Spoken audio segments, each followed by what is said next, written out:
17 American soldiers. Trapped in an Afghan mountain storm, 48 Taliban fighters closing in from 3 directions. Command had already written the casualty report before the shooting stopped.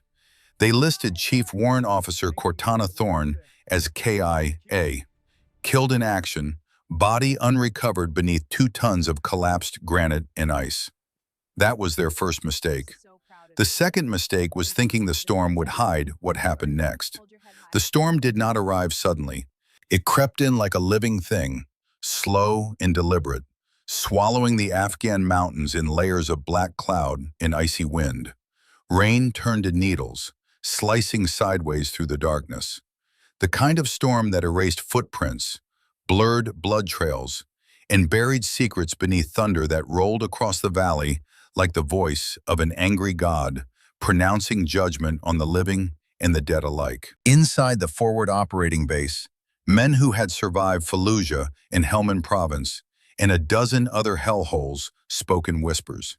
They spoke like mourners at a funeral, heads bowed, voices hushed, as if speaking too loudly might make the loss more real. She's gone. No way anyone survives that. I saw the blast. The whole ridge came down. She was right there when it hit. The name passed from mouth to mouth like a prayer already answered too late. Chief Warrant Officer Cortana Thorne, call sign Valkyrie, the only female sniper ever cleared for SEAL team operations at this level of classification. 22 years of service, 47 confirmed kills across 4 continents. A woman most of the team still struggled to fully understand, even after 3 years of missions together. A woman who spoke softly but carried death in her hands with surgical precision. And now, according to the mountain and the storm, in the official casualty report being typed in real time by a clerk who had never met her, she was dead. Colonel Garrison Blackwood stood rigid near the operations tent, his helmet still strapped beneath his chin, rainwater streaming down his weathered face as if he hadn't noticed the storm at all. As if the physical discomfort of cold water and freezing wind meant nothing compared to the weight pressing down on his chest. Around him, Navy SEALs, men who had cleared rooms under fire and walked out of ambushes laughing, looked away from his eyes. They didn't want to be the one to say it out loud, didn't want to be the one to make it official. Sergeant Bridger Sullivan finally broke the silence. His voice cracked despite every effort to control it. Despite years of training that taught emotional control as rigorously as weapons handling. Sir, the drone feed went dead. Secondary explosion. We lost her position. Last thermal signature showed nothing. Just fire and falling rock. Blackwood exhaled slowly, a sound closer to surrender than breath. He had commanded 73 missions over 16 years, sent men into impossible odds, written letters no commanding officer ever wants to write, letters that began with, "I regret to inform you," and ended with lies about how their son or daughter or husband or wife had died quickly, painlessly, heroically. But this was different. "She doesn't go down easy," Blackwood said quietly, more to himself than to Sullivan, more prayer than statement. Sullivan swallowed hard, his throat tight. "Sir, no one comes back from that. 2 tons of rock, direct mortar hit, the ridge collapsed. I saw it on the feed before we lost signal. Beyond the perimeter, thunder rolled like distant artillery fire. The storm howled through the valley where, moments ago, a SEAL team had held overwatch on High Ridge. One of them, the woman most of the unit still whispered about in reverent tones, had stayed behind to cover the extraction when everything went sideways. When the clean mission became a clusterfuck, when intel failed and people died, her real name was Cortana Thorne, 42 years old, born in Portland, Maine, on a cold February morning, much like this one. Joined the Navy at 20 after her younger sister Mara died in the North Tower on September 11th, 2001. Cortana had been 19, a sophomore at University of Maine, studying environmental science and dreaming of working for the National Park Service. She dropped out 6 months after the funeral, couldn't sit in classrooms anymore, couldn't pretend the world was safe. walked into a Navy recruiting office with Mara's photograph in her pocket and a steel resolve in her eyes. "I want to make sure no one else loses a sister," she had told the recruiter, a kid barely older than she was. He had looked at her, this slight woman with haunted eyes, and tried to talk her out of it, tried to steer her toward intelligence work or logistics, something safe. She had looked at him and said simply, "I want to be where the enemy is. I want to stop them." 22 years later, she had become something the instructors at Naval Special Warfare Command called a ghost story. Not because she was invisible, because she was inevitable. Once Cortana Thorne locked onto a target, that target was already dead. They just didn't know it yet. Didn't know that somewhere out there, maybe 800 yards away, maybe 1,000, a woman with a rifle and infinite patience had already done the math, had already calculated wind speed and distance and the Coriolis effect, had already decided they would not see tomorrow. Officially, she was qualified as a chief warrant officer, specializing in long-range reconnaissance and precision fire. Unofficially, she was the deadliest woman with a rifle the United States military had ever produced. The M40A5 bolt-action sniper rifle she carried had accounted for 47 confirmed enemy kills across 4 continents. Each shot justified, each target verified, each mission classified so deep that most people would never know her name or what she had done to keep them safe. And now she was gone, buried under an Afghan mountain. Another ghost story, but this time, one without an ending. The mission had been clean until it wasn't.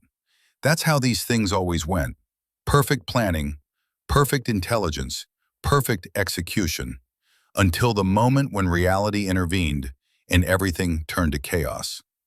High-value target, mountain compound deep in Afghanistan's Kunar province, 40 clicks from the Pakistani border. Night insertion. Intelligence suggested minimal resistance, 8 hostiles maximum, light weapons, no heavy equipment.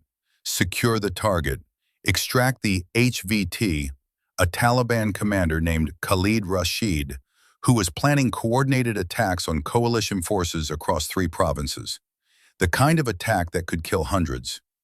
Intel lied. Intel always lied, but they went anyway because that's what they did. The briefing had taken place 18 hours earlier at Bagram Airfield. The sun had been setting over the Hindu Kush, painting the mountains in shades of gold and crimson. Beautiful, deceptive. The mountains looked peaceful from a distance. Up close, they were killers. Garrison Blackwood had stood at the head of the tactical operations room, his 58 years evident in the gray threading through his short-cropped hair, but absent from his posture. He moved like a man 20 years younger, pointed at satellite imagery projected on the screen behind him, with the confidence of someone who had done this 100 times before. Target compound here, former Soviet outpost from the 80s, converted into Taliban stronghold. Stone buildings, thick walls, good defensive position. We have confirmation that Khalid Rashid is inside. He's coordinating attacks across 3 provinces. Intelligence says 8 fighters maximum, light weapons, AK-47s, maybe an RPG or 2. No heavy machine guns, no mortars. He paused. Let that sink in. Let the operators process the information and start planning their individual roles. Our mission is capture or kill. Priority 1, Rashid alive if possible. He has information we need. Communications, funding sources, the whole network. Priority 2, any intelligence materials in the compound, computers, phones, documents, anything that helps us roll up his organization. We go in fast. We go in quiet. We're out before dawn breaks. Blackwood's eyes swept the room. 8 operators, the best he had. Men he trusted with his life. Men he had trained, fought beside, mourned with when brothers fell. His eyes settled on Cortana Thorne. She sat in the back of the room, as always, her M40A5 rifle resting across her lap like a sleeping child. She was not a large woman, 5'7", 140 pounds, lean muscle over a frame built for endurance, not intimidation. Short, dark hair tucked beneath a tactical cap. Hazel eyes that tracked movement with the intensity of a bird of prey spotting a mouse in tall grass.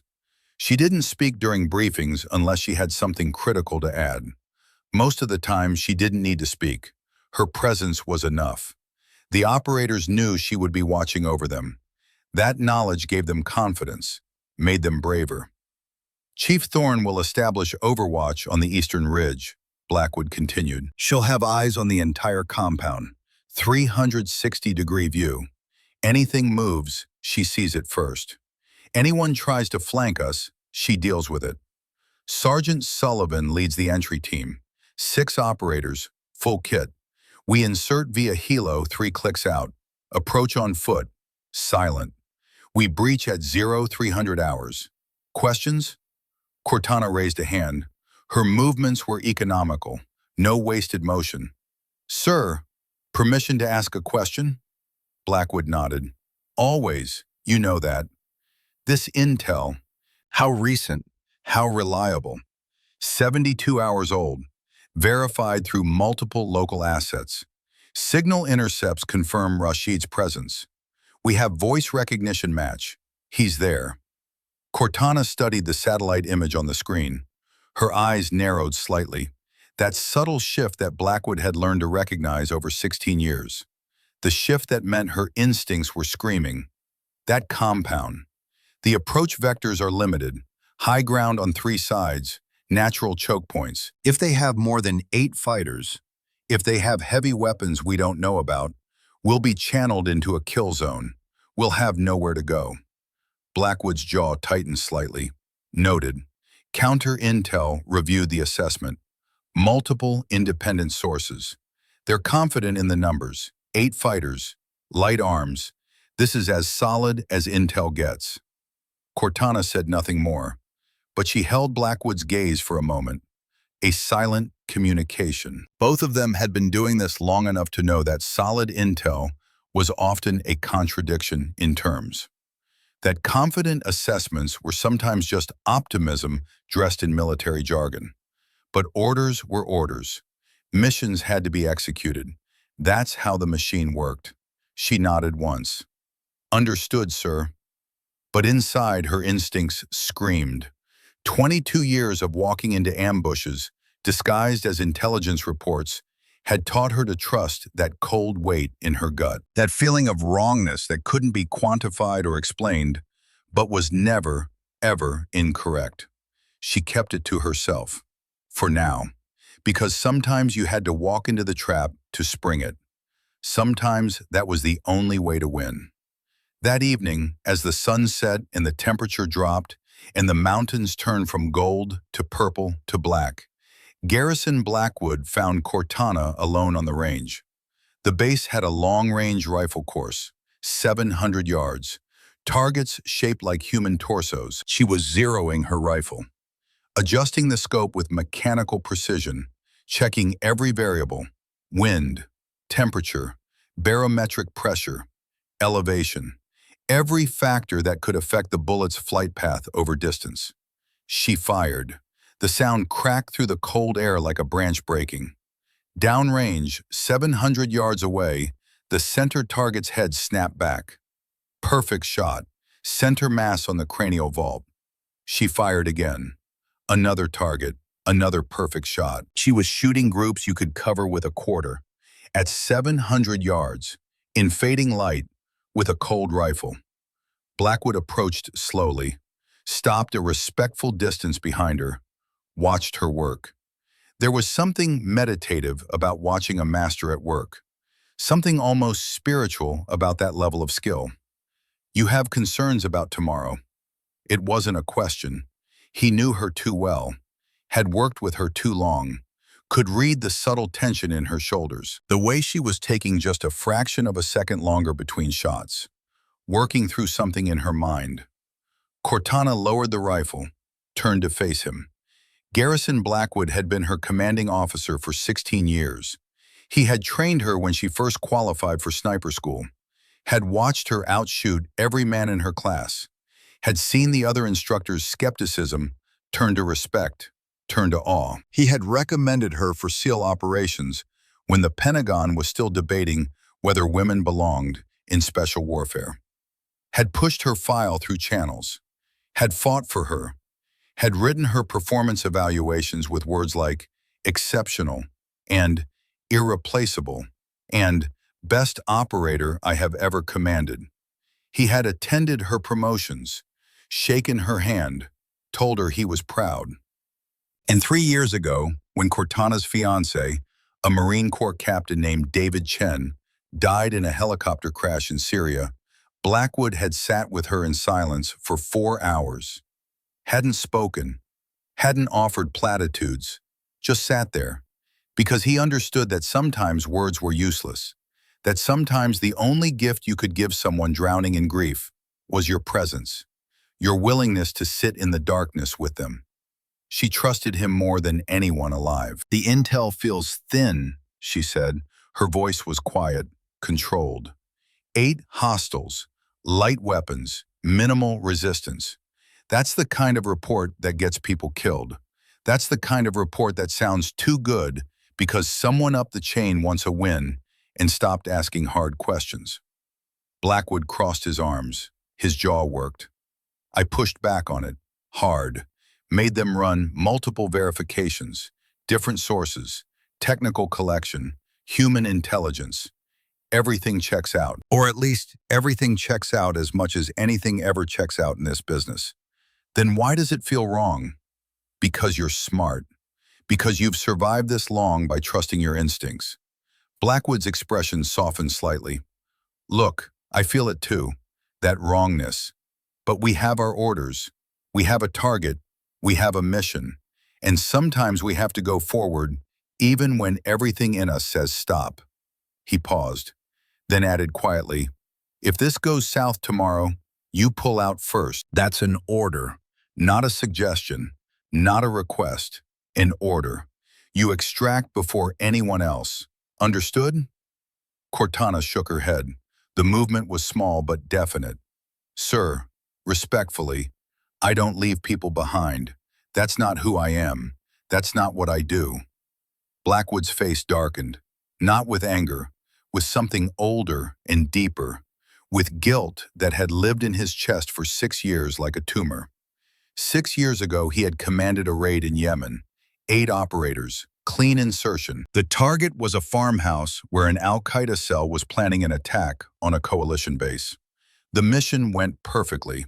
They secured the building, captured 3 high-value targets, seized computers and documents, a textbook operation, until the building exploded. Someone had rigged the place with explosives on a timer, or maybe on a dead man's switch. They never found out which. The blast brought down half the structure. 2 men were trapped under rubble, alive, calling for help. Blackwood had tried to get them out, had ordered his men to start digging, but hostile reinforcements were coming.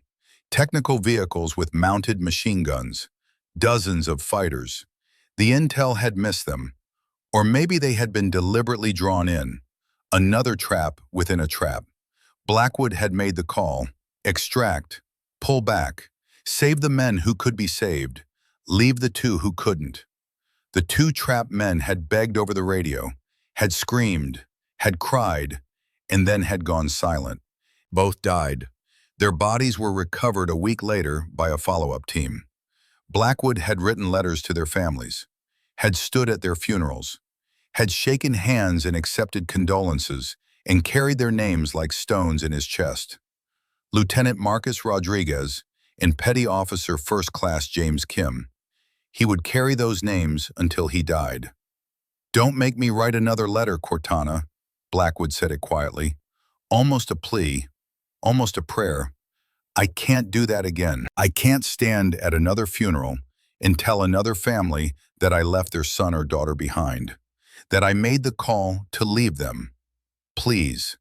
She met his eyes, saw the pain there, the guilt, the weight of command that crushed men who carried it too long. "Then give me a good mission, sir. Give me good intel. Give me what I need to keep everyone alive, and I won't make you write anything." He held her gaze for a long moment, both of them knowing that promise was impossible. That in war, people died. That commanders wrote letters. That families grieved. That the machine ground forward regardless. Finally, Blackwood nodded, turned to walk away. His shoulders carried the weight of 30 years of service, of hundreds of missions, of dozens of letters, of names that haunted his dreams. He stopped after a few steps, turned back. "Thorne." "Yes, sir?" "You're the best operator I've ever trained, the best I've ever seen. But even the best can't survive bad intel and bad luck at the same time. So please be careful tomorrow." Cortana smiled faintly. It didn't quite reach her eyes. "Then I guess I'll just have to be better than the best, sir." Blackwood almost smiled back. Almost. But the weight was too heavy, the dread too real. He nodded once more and walked away into the gathering darkness. Cortana stood alone on the range as night fell. She looked at her rifle, at the weapon that had been her companion for so many years, that had saved her life and taken others, that had made her a legend and a ghost story, and a woman who could never quite fit into the normal world anymore. Tomorrow she would climb a mountain in the dark, would lie prone in the cold and watch over her brothers as they walked into danger, would pull the trigger if needed, would do her job, because that's what she did. That's who she was. But tonight, just for a moment, she allowed herself to feel the fear, to acknowledge the wrongness, to know that tomorrow might be the day when her luck ran out and the mountain claimed her. She looked up at the stars beginning to emerge in the darkening sky, thought about Mara, about her little sister who never got to grow old, who never got to have fears or doubts or second chances. "I'm still keeping our promise, Mara," she whispered to the night, "still making sure no one else loses a sister, still fighting." The stars gave no answer. They never did. But she felt better having said it anyway. She picked up her rifle and walked back to her quarters to prepare for the mission, to check her gear one more time, to write a letter she hoped would never be sent, to sleep if sleep would come. Tomorrow, the mountain was waiting. They infiltrated at 0300 hours. 8 operators, 40 pounds of gear each. Night vision goggles turning the world into shades of green.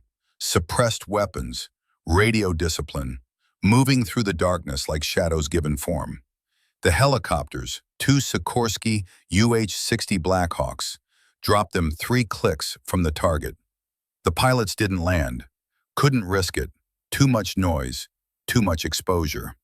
The operators fast roped down into a narrow valley, the rotor wash blasting dust and loose vegetation into their faces. Then the helicopters were gone, disappearing into the night, leaving nothing but fading engine noise and 8 men alone in enemy territory.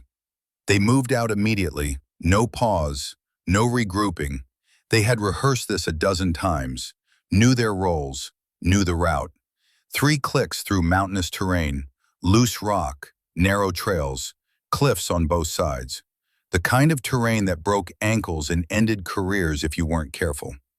Cortana separated from the team after the first kilometer. She had the longest approach, the most difficult climb.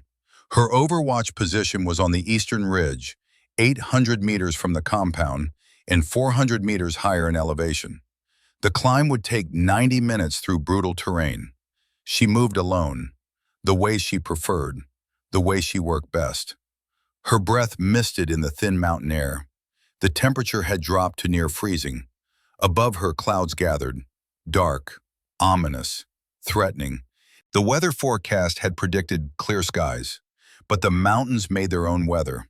She could smell the rain coming, could feel the pressure change, could sense the storm building like a living thing preparing to strike.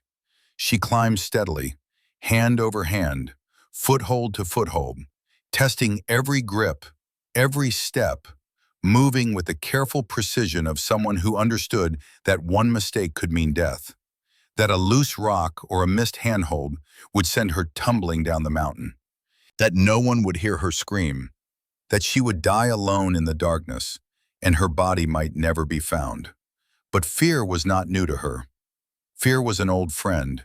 She had learned long ago that courage wasn't the absence of fear. It was moving forward despite it. It was acknowledging the fear, accepting it, and doing what needed to be done anyway.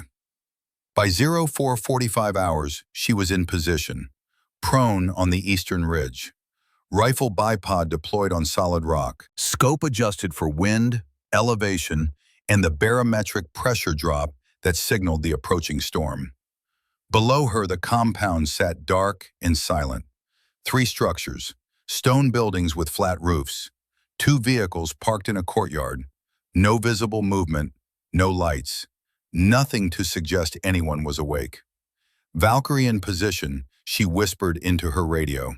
Her voice was barely audible, just breath and consonants.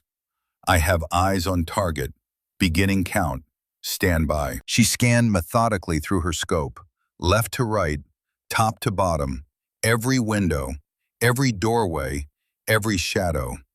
Thermal imaging showed heat signatures inside the buildings, bodies, people sleeping or pretending to sleep.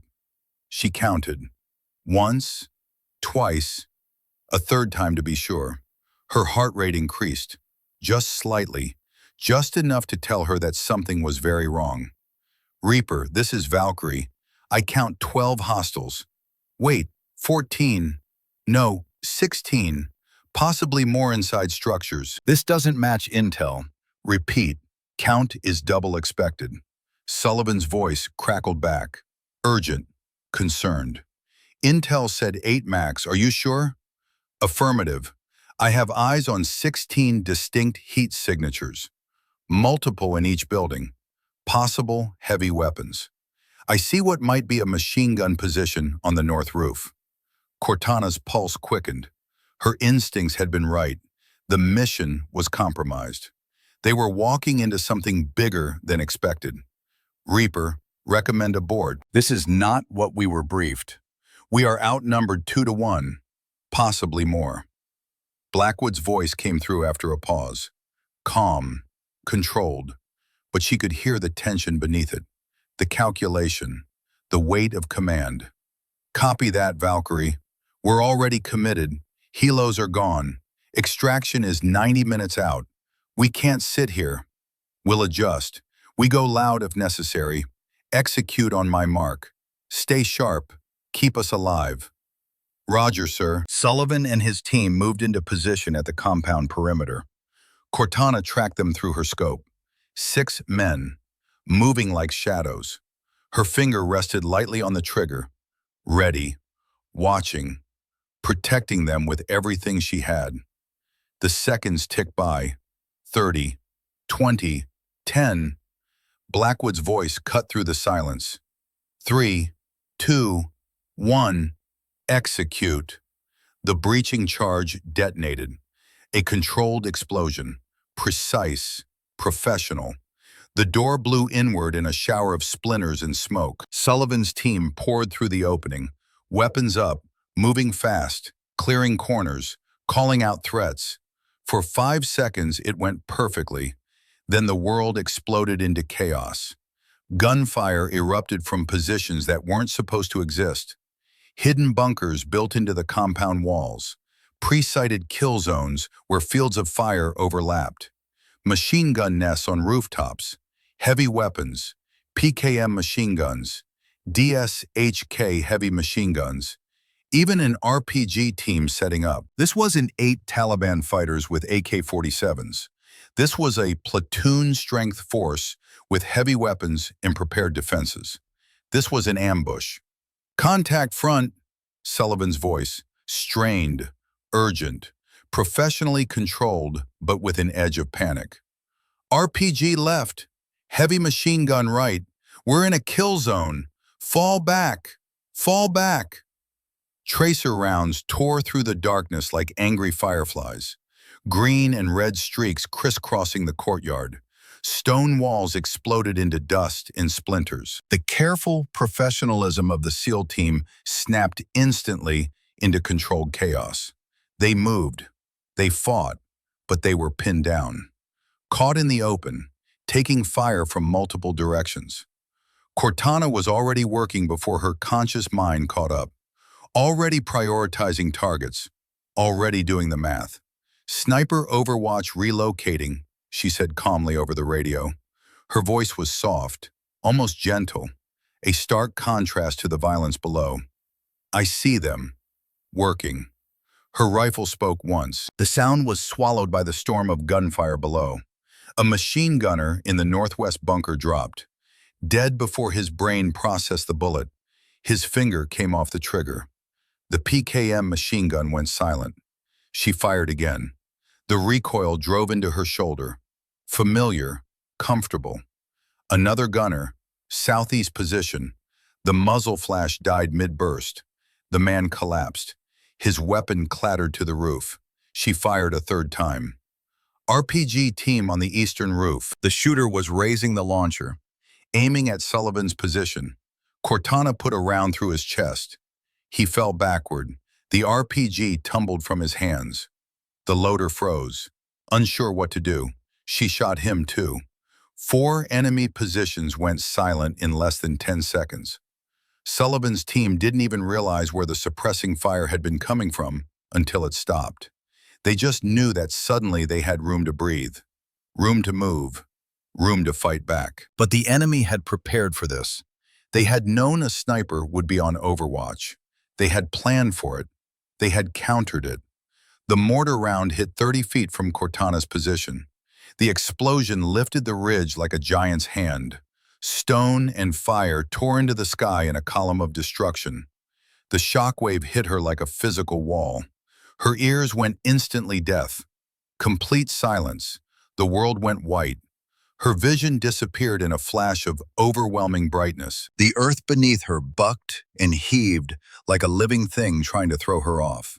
She rolled. Pure instinct. Training taking over when conscious thought was impossible. Her body moved before her mind caught up. Moved away from the impact point. Away from the center of the blast. The second mortar round hit where she had been. The explosion was massive, apocalyptic. The ground where she had lain prone vaporized. Stone turned to shrapnel. The air itself seemed to ignite. "Valkyrie, come in!" Static. Her radio was damaged. Crackling. Barely functional. She could hear voices, but they were distant. Distorted. Like listening underwater. The third mortar hit closer. The ridge beneath her feet shuddered. Cracked. She felt it giving way. Felt the mountain itself betraying her. "Extraction, now!" Blackwood's voice, sharp, commanding, cutting through the static and chaos. "We're losing the ridge. No visual on Valkyrie," Sullivan shouted, his voice breaking. "She's..." The transmission cut off. Cortana's voice cut through the chaos. Faint but steady. Almost impossibly calm despite the violence. Despite the death reaching for her. "I'm holding position. Get them out." "Negative," Blackwood snapped, the iron control cracking. "Fall back with the team. That's an order." A pause. Thunder rolled. Lightning split the sky. Gunfire cracked in the background of her transmission. She was still engaging, still fighting, still doing her job. "I can't, sir. They're moving up the western approach. Reinforcements. At least 20 more fighters. If I pull now, they'll cut off your extraction route. You'll be trapped. You'll die. Valkyrie." "Sir." Cortana's voice was gentle, almost soft, like a mother talking to a frightened child. "You trained me better than this. You know what needs to be done." The fourth mortar hit her position dead center. The explosion was cataclysmic. The entire eastern ridge collapsed. Thousands of tons of stone and ice cascaded down the mountainside in a roar that drowned out even the thunder. The sound was apocalyptic, the sound of the world ending. The drone feed showed fire and smoke and falling rock that seemed to go on forever. Then nothing. The camera lost signal. Static. More static filled the radio frequencies. White noise. The absence of voice. The absence of life. Blackwood stood frozen at the extraction point, his weapon forgotten in his hands, staring at the mountain, at the ridge that was no longer there, at the place where Cortana Thorne had made her final stand. Valkyrie, come in. Cortana, respond. Please. Nothing. Cortana, please, talk to me. Say something, anything. Nothing. Sullivan's team scrambled toward him, moving fast, dragging two wounded operators. Bullets snapped past their heads. They were taking fire from the compound, from the reinforcements Cortana had warned them about. But all Blackwood could hear was silence. The terrible, absolute silence where her voice had been. The storm opened up. Rain fell in sheets, not individual drops but walls of water. Thunder rolled across the valley like the voice of an angry god pronouncing judgment. Lightning split the sky. The world turned to chaos in violence and loss. They extracted under fire, lost 2 men wounded, got everyone else out, called in artillery on the compound as they withdrew, turned the place into rubble and fire, got their revenge on the mountain, in the Taliban, in the intel that had lied. But it didn't matter, because they had left someone behind. They had left her behind. Everyone except Cortana Thorne. Hours later, back at base, the storm still raged. Search and rescue teams were prepared. Volunteers lined up. Every man wanted to go back, wanted to find her, wanted to bring her home. But command said no. The terrain was too unstable, the weather too violent, the enemy too active in the area. The risk was too high. She was already dead. Why risk more lives? Command made the call. KIA. Killed in action. Body unrecovered. Inside the medical tent, men sat in silence. No jokes, no bravado, no war stories. Someone had removed Cortana's name patch from the duty roster board. The Velcro made a tearing sound. Final. Permanent. But they left the empty space where it had been.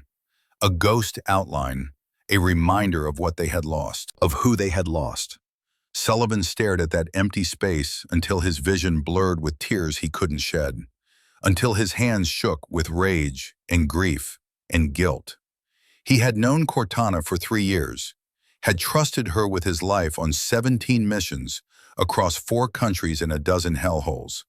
She had pulled him out of an ambush in Syria, had put her body between him and enemy fire, had taken a bullet meant for him that left a scar on her shoulder she never complained about. She had talked him through his divorce when he was at his lowest, when he was drinking too much and sleeping too little and thinking thoughts that scared him, had sat with him in silence, had listened, had told him it would get better and meant it and been right. She had taught him how to read wind drift at 1,000 yards, how to account for the Coriolis effect, how to be patient, how to breathe, how to make the impossible shot when lives depended on it. She saved us, Sullivan whispered to no one in particular, his voice broken, destroyed. She saved all of us. Every single one of us should be dead. But we're here because of her. No one disagreed, because it was true. Because they all knew that if Cortana hadn't stayed, if she hadn't held that position, if she hadn't called out the reinforcements and kept the enemy pinned, they would all be dead. The Taliban would have cut them off, surrounded them, slaughtered them. She had bought them time with her life, had made the trade willingly, had done what needed to be done. Blackwood stood outside in the rain, alone, staring at the mountain, at the ridge that was no longer visible through the storm, at the place where Cortana had made her final stand. His jaw was clenched so tight it ached.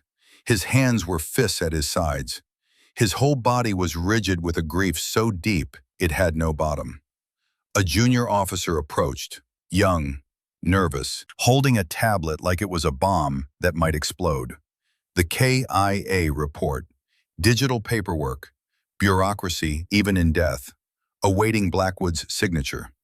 "Sir," the officer said quietly, I need you to sign this." Blackwood looked at the screen, at Cortana's name in official typeface, at her rank, her service number, the words, "Killed in action." The words body unrecovered, the cursor blinking, waiting, demanding. His hand trembled, just slightly, just for a moment. The only crack in his armor, the only sign that he was human and hurting and breaking inside.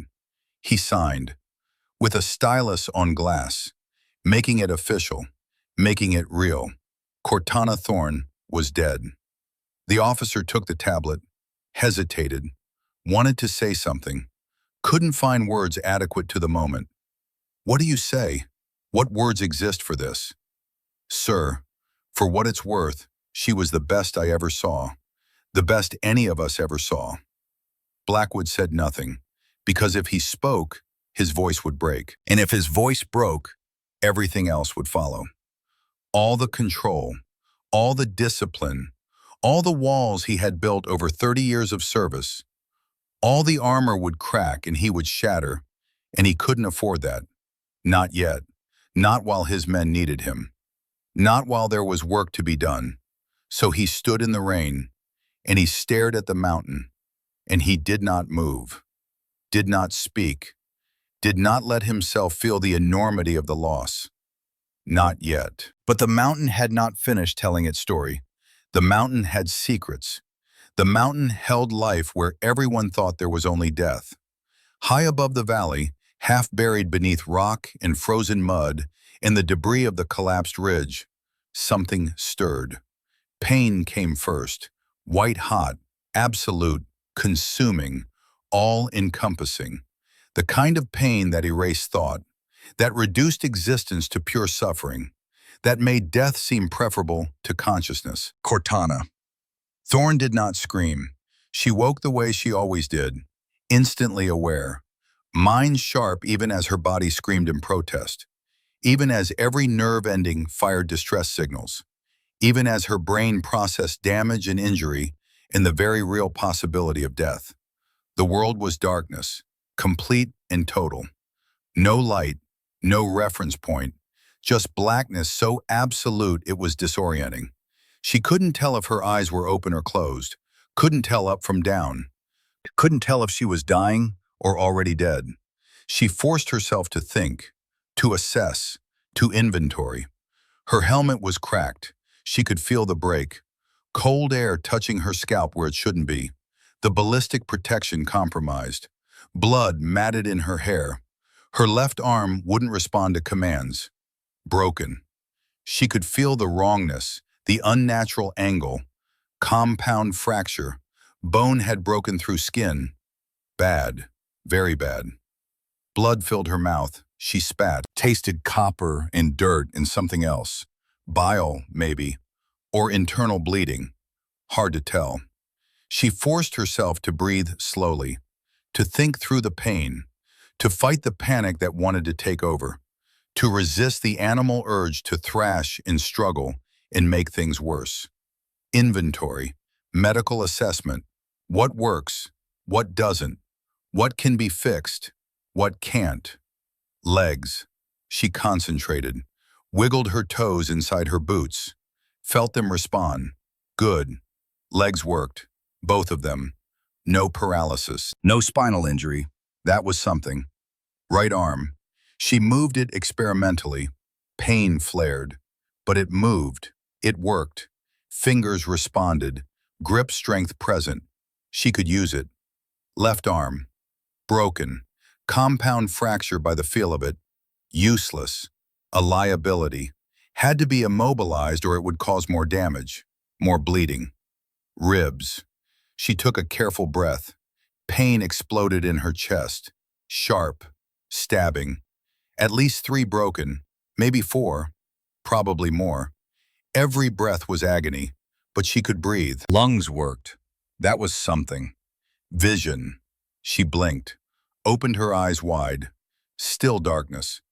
But now she realized it was environmental. External, not biological. Her eyes worked. The darkness was the problem, not her. Weapon. She needed to find her weapon. Her rifle, her lifeline, her tool for survival. She shifted her head slightly, carefully, testing. Pain exploded behind her eyes like a grenade going off inside her skull. Concussion, definitely, maybe severe, but she ignored it. Forced it down into a box in her mind labeled later. Deal with it later. Survive now. Her right hand moved, searching, scraping through dirt and rock and debris. Her fingers brushed something, metal, cold, familiar. Her rifle. She pulled it free inch by inch. Every movement cost her. Every pull sent fresh waves of agony through broken bones and torn tissue. But she got it, got the weapon free. Checked the magazine by feel, by weight. 3 rounds. That was all. 3 rounds in the weapon that had accounted for 47 confirmed kills across 4 continents. 3 rounds to get her out of this, to survive, to get home. Not enough, but it would have to be. She remembered the blast, the sensation of falling, not down but sideways, the ridge collapsing beneath her, being dragged by thousands of tons of moving earth, stone and fire and physics beyond human control. She remembered making a choice in that split second. Let go of the rifle and try to protect herself with both hands. Or hold on and hope. Hope the rifle would survive. Hope she would need it. She had held on, had refused to let go, had chosen to be armed and injured over safe and defenseless. That choice might have broken her arm, but it might also have saved her life. Now she had to dig herself out, had to escape this tomb before it became permanent, before the mountain claimed her forever. The storm howled above her. She could hear it now, muffled, distant. But there, thunder rolled, rain fell, the sounds of nature's violence. But those sounds were salvation. The storm would mask her movements, would hide her from thermal imaging, would make her invisible, if she could get free. Cortana started digging, inch by inch, using her right arm and both legs. Her left arm hung useless against her chest, cradled, protected. Every movement sent fresh waves of agony through her broken ribs. But she kept moving, kept digging, kept fighting. Because Cortana Thorne had survived Hell Week with pneumonia, had completed that final evolution with a fever of 103 degrees, while instructors screamed at her to quit and medical personnel stood by with stretchers, had crawled through the surf when she couldn't walk, had pulled herself across finish lines when she couldn't crawl. She had completed a 12-mile ruck march with a stress fracture in her foot, had refused to quit, had limped across the finish line and then collapsed and been carried to medical, had spent 2 weeks on crutches and then gone right back to training. She had once held a sniper position for 19 hours without moving, without eating or drinking or urinating, just lying in the dirt watching a doorway, waiting for a target to appear. Dehydration had made her hallucinate, had made her see Mara sitting beside her, her dead sister, smiling, telling her it was okay to quit, okay to fail. But she had held position, had ignored the hallucination, had made the shot when it mattered. Pain was not new to Cortana Thorne. Pain was an old companion, an old friend. Pain was something she understood intimately, had lived with for years. The chronic aches from old injuries, the sharp stings from new ones, the deep, grinding agony of pushing her body past its limits. She could work with pain, could function through it, could let it exist without letting it control her. She dug, inch by inch, hand and feet, moving dirt and rock and debris, making a channel, an escape route, fighting toward the surface, toward air, toward life. 20 minutes later, or maybe an hour, time was meaningless in the darkness, she broke through. Her hand emerged into open air, into cold and rain and storm. She felt it, felt the wind, felt freedom. She pulled herself up, out, free, rolled onto open ground, gasped, coughed, spat blood and dirt. Her body was shutting down, going into shock, core temperature dropping, blood loss accumulating, every system screaming warnings that she ignored. She lay there for a moment, just breathing, just being alive, just existing. The rain felt like needles on her exposed skin. The temperature was well below freezing. The wind cut through her torn uniform like knives. Hypothermia was already setting in. She could feel it, the shivering, the confusion, the seductive whisper that told her to just lie down, just rest, just sleep. She ignored it, forced herself to move, to assess her situation, to survive. She looked around, tried to get her bearings. Lightning flashed. In that brief illumination, she saw where she was, on a narrow ledge, halfway down the mountain from her original position, surrounded by debris, alone. And below, far below, through the darkness and rain and storm, she saw lights, flashlights, torches, moving up the mountain in organized patterns. They were coming to confirm the kill, to find her body, to take photographs for propaganda, to collect intelligence, to claim victory. "They'll think I'm dead," she whispered to herself. Her voice was hoarse, damaged, barely recognizable. Good. Let them think that. She checked her ammunition. 3 rounds in the M40A5 rifle. Her sidearm, a Sig Sauer M18 pistol, was still holstered on her thigh. She drew it with shaking hands, checked the magazine. 11 rounds. Better. 14 rounds total, against at least 40 Taliban fighters, probably more. The math didn't work. The odds were impossible. Any rational person would surrender or hide or hope for rescue. But Cortana Thorne had never been particularly rational, and she had stopped hoping for rescue the moment the ridge collapsed. Rescue wasn't coming. She was alone. The only person who could save her was herself. She pulled herself to her feet, used a boulder for support. Her legs shook violently, trembled like a newborn calf trying to stand. Hypothermia and shock and blood loss, all conspiring to bring her down. But she stood anyway, because that's what she did. Because falling down was easy, standing up was hard, and hard was what made you human. Hard was what separated warriors from victims. She raised the rifle despite the agony in her ribs, looked through the scope. The optic was cracked, spiderwebbed, but functional enough. Below she could see them, shadows moving in formation, confident, careless. They thought the threat was neutralized. They were wrong. Cortana smiled. It hurt. Everything hurt. But she smiled anyway. A cold, predatory smile. The smile of someone who had just been underestimated. The smile of someone who was about to make that mistake cost. The storm roared around her. Thunder crashed. Lightning split the sky. The mountain shook with the voice of nature. And in that moment of thunder that rolled across the valley like divine judgment, she fired. The sound of the rifle was swallowed by the storm. Perfect timing. Perfect execution. A man dropped far below. 800 yards. Moving target. Difficult shot in perfect conditions.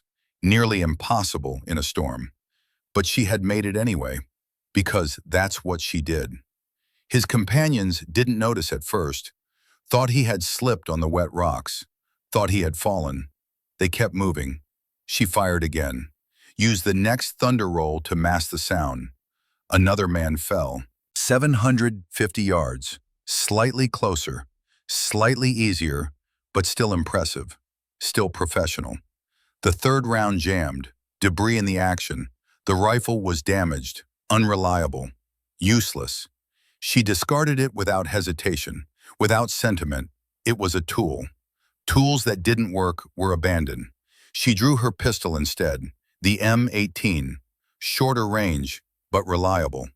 And range didn't matter if she got close enough. She disappeared into the darkness, into the storm, into the mountain that was both her enemy and her ally. Behind her, far below, men began to shout. Confusion, fear, panic. They had found the bodies. 2 shots, 2 kills, from a sniper they thought was dead, from a ghost, from something impossible. They began to understand. She was out there, in the storm, alive, hunting them. Let them be afraid, Cortana thought as she moved through the darkness. Fear makes people careless. Fear makes people stupid. Fear makes them mine. The first man never saw her coming, never heard her, never knew she existed until it was too late. He moved through the rocks carefully, his rifle raised, his night vision goggles painting the world in shades of artificial green. He was a Taliban fighter, had been for 8 years, had survived drone strikes and special forces raids and artillery barrages and a dozen close calls that should have killed him. He believed Allah protected him, that his faith made him invincible, that destiny was on his side. His destiny ended when Cortana put a bullet through the base of his skull at 10 feet. The suppressed pistol made almost no sound, just a quiet cough. Polite, professional, deadly. She caught the falling body before it hit the ground, lowered it gently into the mud, almost respectfully, like she was laying someone to sleep rather than ending their life. "Stay quiet," she whispered to the dead man, even though he could no longer hear. Even though it was just her in the storm, in the mountain, in the gathering dead. Even though the words meant nothing. But they meant something to her. Some last vestige of humanity. Some acknowledgement that she was taking a life, not just eliminating a target. That the man had been real, had been someone, had mattered to someone, somewhere. She took his ammunition, his radio, his night vision goggles, his water, his medical supplies, his energy bars, his prayer beads. She left. Some things were sacred, even in war. She was rebuilding her kit one corpse at a time, becoming something new, something terrible, something the mountain and the storm had forged. She pressed the radio earpiece into her ear. Voices crackled through. Pashto, Dari. She understood enough. Years of deployment, cultural training, language immersion.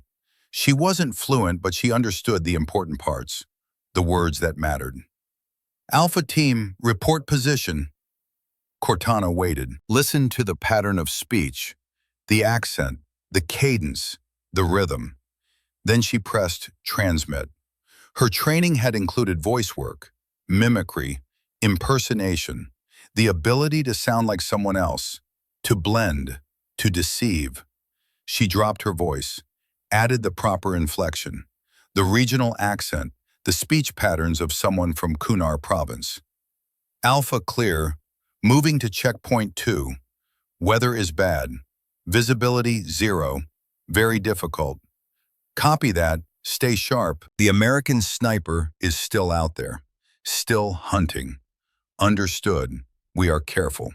Cortana moved through the storm like a wraith, like a djinn from old stories.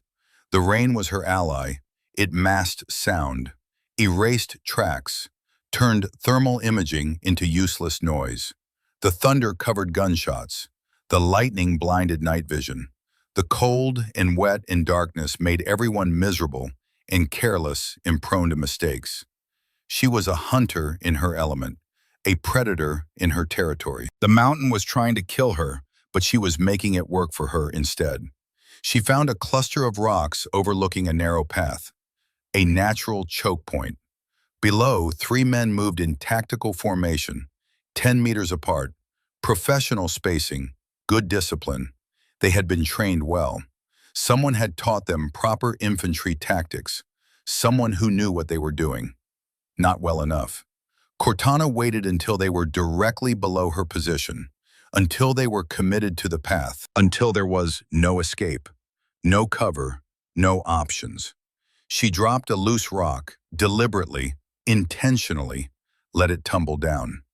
The 3 men turned toward the sound, raised their weapons, scanned the darkness, exactly as she knew they would, exactly as their training dictated, exactly as she had planned. Cortana was already firing. 3 shots, 3 targets, 8 yards, center mass. The suppressed M18 made a sound like a cough, quiet, polite, professional, deadly. All 3 men dropped before they could return fire, before they could shout, before they could warn anyone. Just dropped like puppets with cut strings. She descended quickly, checked the bodies, confirmed the kills, took more ammunition, another radio, a fragmentation grenade she clipped to her vest, an energy bar she stuffed into her pocket. She was starving, freezing, dying slowly from a dozen different causes. But she was still faster than they were, still smarter, still more dangerous. The radio crackled. "Beta team, report." Silence. "Beta team, come in. What is your status?" Cortana pressed transmit, made her voice rougher. Injured, desperate, exactly what they would expect from someone in trouble. Beta engaged. Heavy contact, multiple casualties. We need immediate assistance. Request reinforcements. Grid November 7. Location confirmed. Reinforcements en route. Hold position. Help is coming. Cortana smiled grimly. Predatory, cold. They would send a small team. 2 men, maybe 3. Lightly armed, moving fast. Expecting wounded friendlies who needed help. They would be wrong. They would walk into another trap.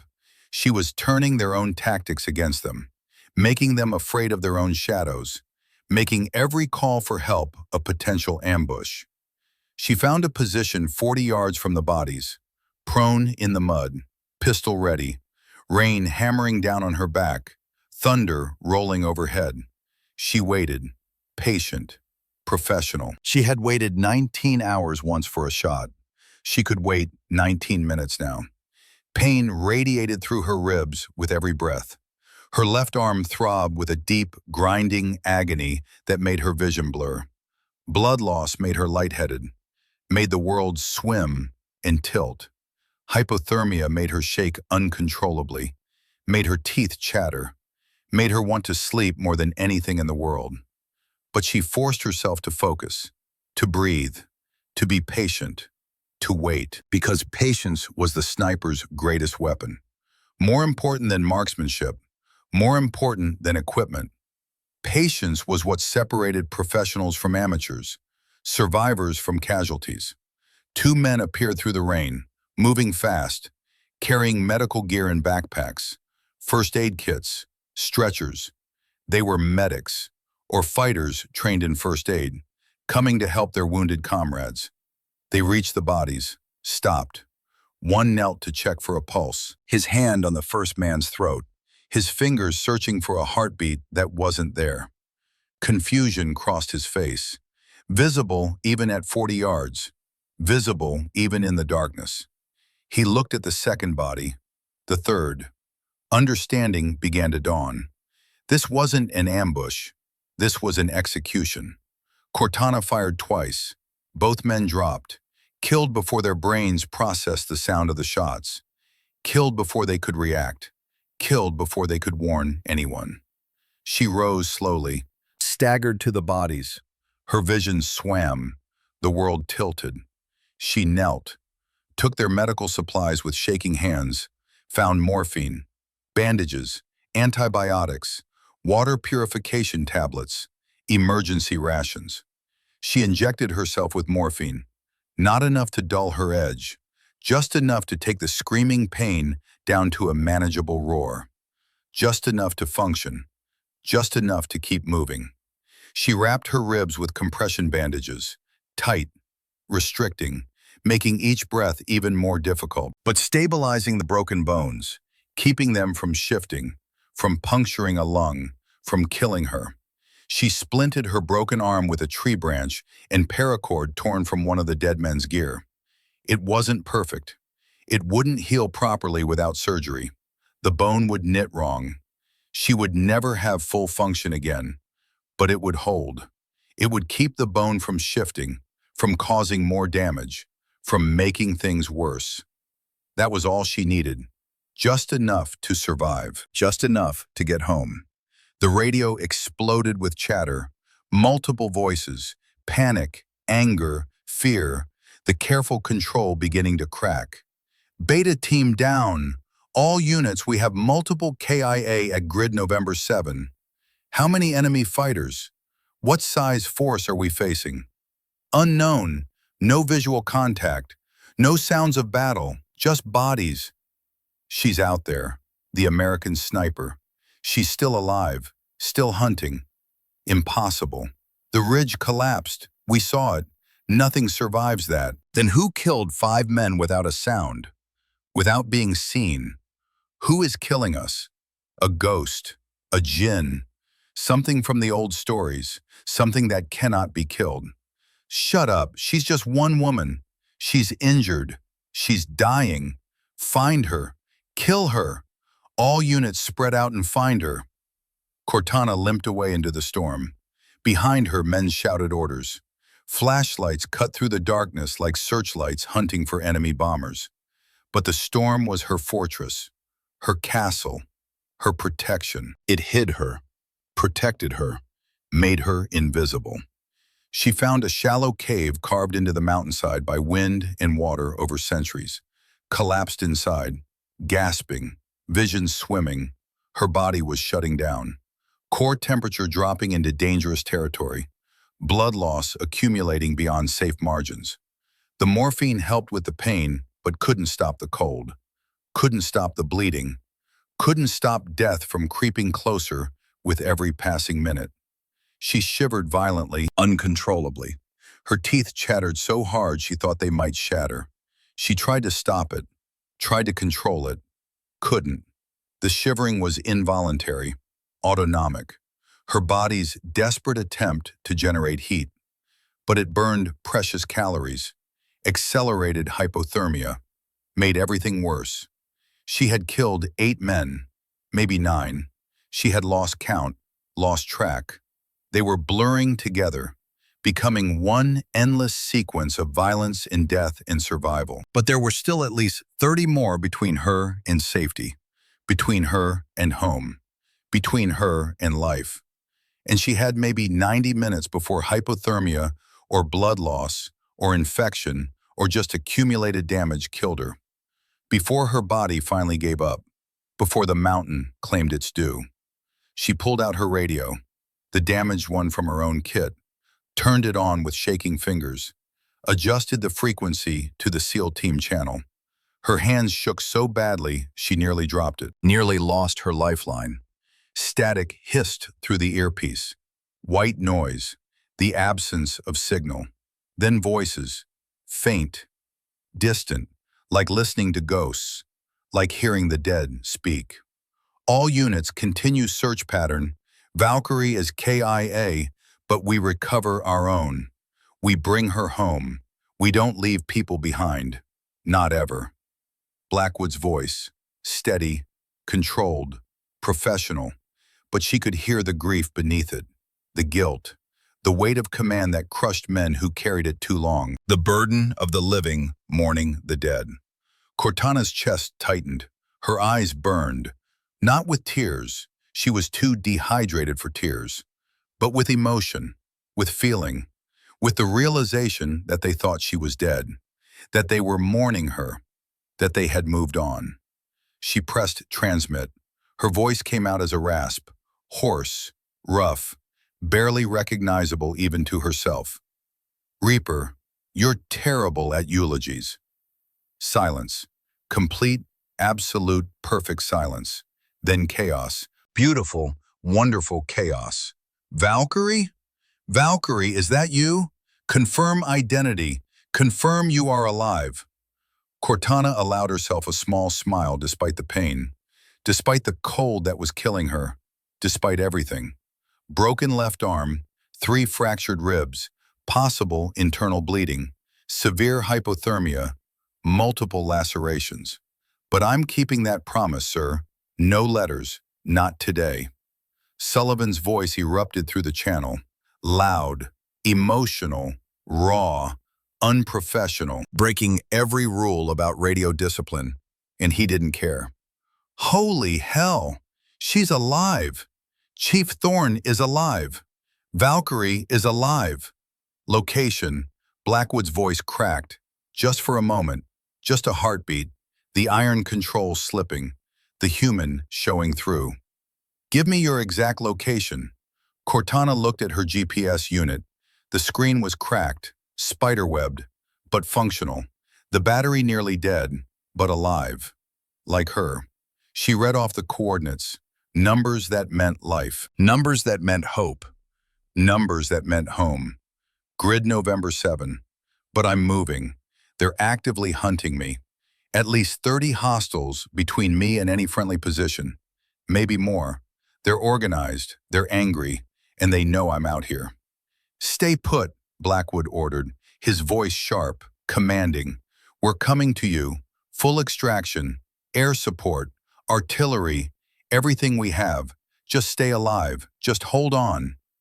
Negative, sir. Cortana coughed. Tasted blood. Too hot. You'll walk into the same trap we did. They're organized. They have heavy weapons. They have defensive positions. They knew we were coming. Someone told them. She paused, caught her breath. Every word cost her. Every transmission used energy she didn't have. And sir, this was a setup, specifically designed to draw you out. I've been monitoring their radio traffic. They keep mentioning someone called Cardinal, an insider, someone who gave them our plans. Someone on our side sold us out. Silence. Long. Terrible. The weight of betrayal. The impossibility of trust. Then Blackwood's voice. Quieter now. Dangerous. Cold. Say again. There's a mole, sir. Someone on our side. Someone who sold us out. They knew our insertion point, our approach route, my overwatch position. Everything. This whole mission was designed to kill us. To kill you specifically. They wanted you dead and they used us as bait. Another pause. Cortana could almost hear him thinking, calculating, understanding. Connecting dots, seeing patterns. I'm coming to get you, Blackwood said finally, his voice absolute, unquestionable. You'll walk into an ambush, Cortana replied. I'm coming to you. It's the only way. I'm already behind enemy lines, already invisible, already a ghost. Let me be a ghost all the way home. You're injured. You can barely walk. You can barely function. I've walked through worse, sir. A memory flashed through her mind. Hell Week, Day 5. Cortana had developed pneumonia, fever of 103 degrees, lungs filling with fluid. The instructors told her to quit. Medical said she needed hospitalization, said she could die, said the risk was too high. But she had looked at the bell you ring 3 times to quit BUD/S training, and she had turned away, had kept moving, had crawled when she couldn't walk, had pulled herself through the surf when she couldn't crawl, had vomited blood and kept going, had hallucinated and kept going, had lost consciousness and been revived and kept going. She had finished Hell Week with pneumonia, had collapsed immediately after, had spent 4 days in the hospital with tubes in her chest, draining fluid from her lungs, had nearly died, but she had finished. That was what mattered. She had refused to quit, had refused to let the disease win, had refused to let pain or fear or death itself stop her, and she wouldn't quit now. Cortana, please. Blackwood's voice was softer now, almost pleading, almost breaking. You've done enough. You've saved us all. You've proven everything. Just let us come get you. Let us bring you home. She closed her eyes, saw Mara's face, her little sister, 19 years dead but still vivid in memory, still real, still present, still the reason she fought. Mara laughing, Mara dancing, Mara hugging her goodbye before she left for New York, before she went to her job at the World Trade Center, before she climbed to the 94th floor and never came down. I didn't quit at BUD/S, Cortana said softly. I'm not quitting now. I'm coming home, sir. One way or another, dead or alive, but I'm coming home. She terminated the connection before Blackwood could respond, before he could order her to stay put, before she lost her resolve, before the cold and the pain and the exhaustion made her change her mind.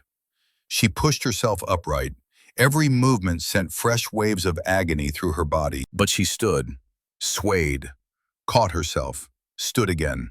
Because that's what she did. That's who she was. She walked into the storm, toward home, toward salvation, toward the impossible distance between where she was and where she needed to be. Behind her, the mountain watched. The storm raged, and death followed at a distance, patient and inevitable. But not today, not yet. She walked. Back at base, the command tent exploded with controlled chaos. Maps spread across tables, radio operators working frequencies, officers shouting coordinates. The machine of military bureaucracy transformed into a rescue operation in minutes. "Sir, confirmed hostile casualties, multiple." The intelligence officer's voice cut through the noise. Colonel Blackwood looked up sharply from the tactical display. His eyes were red, bloodshot. He hadn't slept. Hadn't stopped working since the moment Cortana went silent. Hadn't allowed himself to feel until she came back to life through the radio. How many casualties? At least 9 confirmed, possibly more. Pattern analysis suggests single operator, precision strikes, conservative ammunition usage, professional execution. "Sir, this is all Chief Thorne. She's doing this alone. Injured. In a storm. She's hunting them." Bridger Sullivan leaned forward over the map. His hands were shaking, had been shaking since he heard her voice. Since impossible became possible. Since dead became alive. That's her. That's exactly how she works. Economy of force. Nothing wasted. Every shot counts. Every kill has purpose. She's not just surviving, she's fighting. She's coming home, fighting. Blackwood said nothing for a long moment. His eyes were locked on the map, on the grid coordinates where the kills had occurred. A pattern, a route, a path drawn in blood and bodies. She was moving southeast, toward the extraction point, toward friendly territory, toward home. She was walking out of hell, one dead enemy at a time. "Prep a recovery team," he ordered quietly, but his quiet was more dangerous than shouting. "Full kit, maximum firepower, best operators we have. We're going back in." A junior officer spoke up, his voice hesitant, uncertain. "Sir, command declared her KIA. The mission is officially over. Her status is complicated. We're not authorized to." Blackwood turned slowly, his movement deliberate, controlled. His voice dropped to something cold and dangerous, something that made the temperature in the tent seem to drop 10 degrees. "Command isn't standing on this ground. I am. And I'm telling you to prep a recovery team. Are we absolutely, perfectly, completely clear, Lieutenant?" The officer swallowed hard, his Adam's apple bobbing. "Yes, sir. Crystal clear, sir. Prepping recovery team, now." Sullivan grabbed his gear, started checking magazines, counting ammunition, preparing for war. "Sir, I'm going. And before you say anything, don't bother. I'm going. End of discussion." Blackwood nodded. "Take 5. Best operators we have. Light and fast. Stealth insertion. No contact unless absolutely necessary. Your mission is recovery, not combat. You find her. You bring her home. Nothing else matters. Clear?" "Clear, sir." Sullivan moved toward the armory, stopped, turned back. Something he had to say. Something he had to voice. "Sir, she's still fighting. After everything she's been through, the ridge collapsing, the injuries, the storm, the hypothermia, she's still fighting, still moving, still refusing to quit." Blackwood met his eyes. "She always is, Sergeant. That's who she is. That's what makes her special. That's why we can't lose her." Cortana moved through the storm like something between human and ghost. The rain had intensified to biblical proportions. Visibility was down to maybe 10 feet. The temperature had dropped further. She was leaving a blood trail in the mud. Couldn't help it. Couldn't stop it. just had to move faster than they could track, had to stay ahead of the pursuit. She reached a narrow canyon carved by ancient water through ancient stone, steep walls on both sides. One way through, a natural choke point, a tactical nightmare. Every instinct screamed at her to avoid it. Choke points were kill zones, ambush sites, places where the advantage went to whoever controlled the high ground, places where one person could be murdered by many. But it was also the fastest route, the most direct path. And speed was life now. Every minute she spent in the open was another minute for hypothermia to kill her, another minute for infection to spread through her blood, another minute for blood loss to push her past the point of no return. She studied the canyon through her damaged night vision goggles, saw the telltale signs immediately. Because she was the best. Because she had spent 22 years learning to see what others missed. Tripwires, almost invisible. Thin fishing lines stretched across the path at ankle height. Shaped charges, buried in the walls. Claymore mines, positioned to turn the canyon into a kill zone, to shred anyone who walked through. An ambush, professional, well-planned, carefully executed. They had known she would come this way, had prepared for it, had set the trap. Cortana smiled coldly, painfully, blood on her teeth. Good, predictable. If they were predictable, she could beat them. If they were predictable, she could turn their trap against them. She circled wide, found a goat path that led up and around the canyon rim. Steep, treacherous, nearly vertical in places. Her injuries made climbing nearly impossible.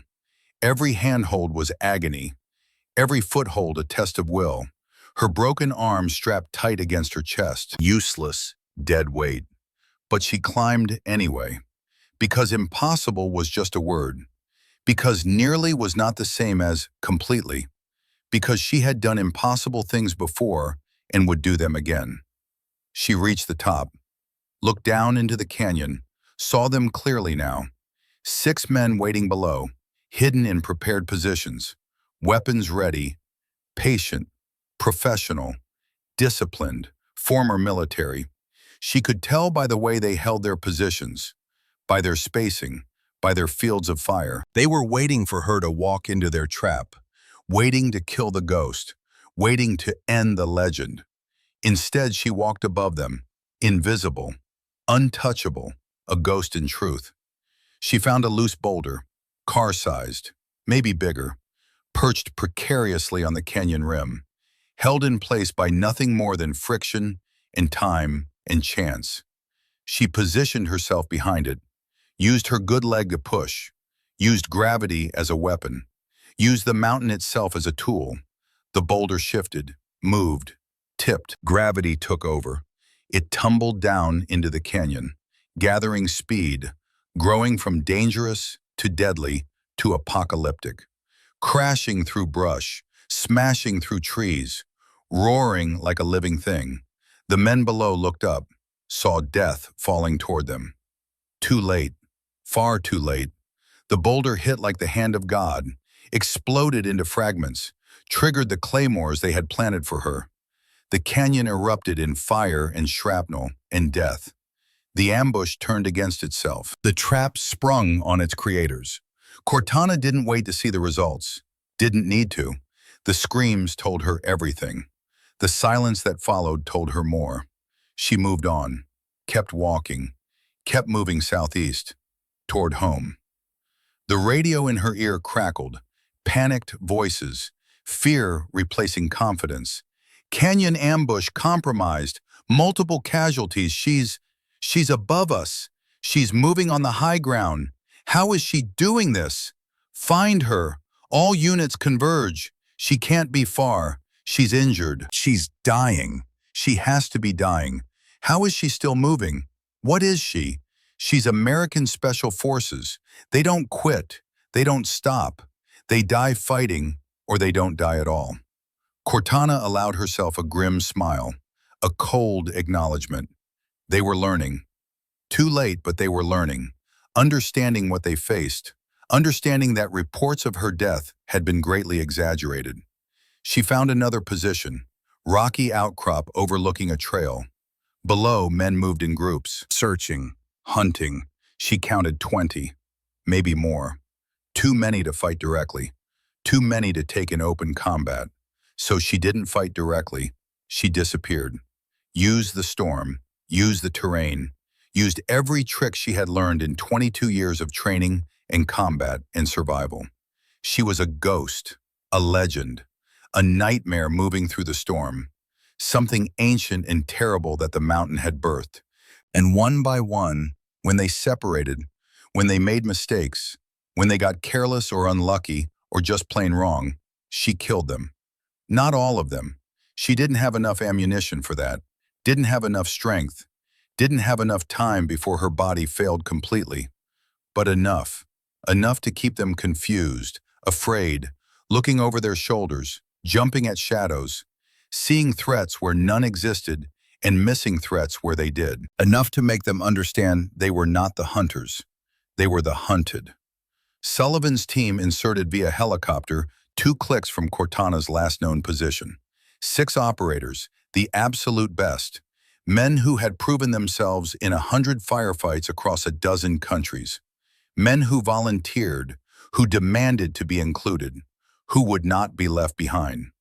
They moved fast through the storm, found the first body within 10 minutes, Taliban fighter. Single gunshot wound to the base of the skull. Execution style, professional, clean. Sullivan knelt, checked the body. Recent, maybe 20 minutes old, still warm despite the rain. "She's close," he said into his radio, his voice tight, controlled, and she's still working, still fighting, still surviving. They found the second body 50 meters later, then a third, then the canyon was 6 more.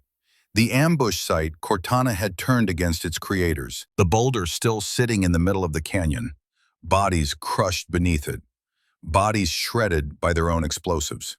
One of the operators whistled softly. Jesus Christ, she did all this alone? Injured? Dying? Sullivan said nothing, just kept moving, following the trail, following the breadcrumbs of violence and death that led toward his friend, toward the woman who had saved his life, who he would walk through fire to save in return, toward Valkyrie. Cortana heard them before she saw them. Footsteps, multiple people, moving tactically, professional, disciplined. She raised her pistol with shaking hands, her last magazine, 7 rounds remaining.